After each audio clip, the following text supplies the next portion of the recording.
Hello and welcome to This Day Devo. My name is Pastor Guy. It's good to be here with you on this beautiful day.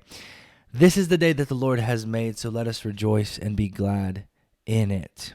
Today we read Luke chapter 21 in its entirety, and we read a small section on the widow's mite, which encourages us that it's God that looks at the heart, not the quantity, that we give out of our poverty, not just our abundance. We give out of habit, and we give out of consistent, systematic obedience to God's word. And this woman gave all that she had. She didn't just give scraps like some of the religious elite of the day. She didn't give the leftovers. She gave out of all that she had. And so we want to be those kind of givers. But the bulk of what we read today was about Jesus sharing his vision for the future, talking about really end of times and bringing in kind of 5 major discussion topics and points throughout all of this. And one of the things that Randy often says to me in terms of end of times, we have this conversation every now and again, and he says, I wasn't here when God made it in the beginning and created it all, and I'm probably going to be long since passed away whenever he ends it all. He did a pretty good job with creation, so I think I can trust him with the end. And that's really what this passage is what Jesus is driving at. It's not about helping us create this beautiful eschatology and perfect understanding of end of times.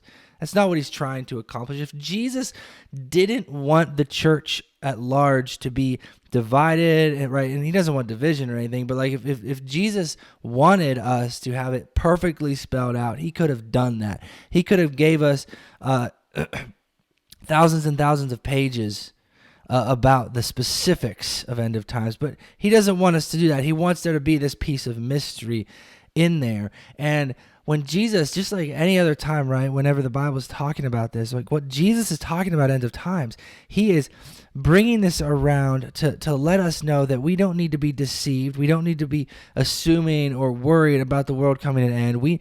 But we should expect there's going to be some persecution. We should expect there's going to be some struggle, but we also need to know there's a purpose in the persecution. We also need to know that Jesus, just like how everything was created by him, for him, and through him at creation, just like he controlled that, he controls the future. He controls the end. And so we can trust him with that. We can trust him with our everyday, just like he did great with the creation, and he's going to do great with the end of time. So what this passage really gives us is kind of the do's and don'ts of how you look at the end of history, at the end of time. The do's and don'ts. I'll give you the 4 do's, right? Don't be deceived. Don't be frightened. Don't worry about yourself when you're persecuted. Instead, witness to the persecutors. Don't give up when everyone else seems to be turning against you. Don't worry. Don't be frightened. Don't be deceived. Don't get caught up in all of this.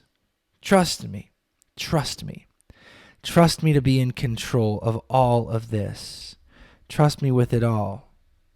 And then, some of this stuff is for us and some of this is for more that time period. But 4 do's. Do flee Jerusalem when it is besieged.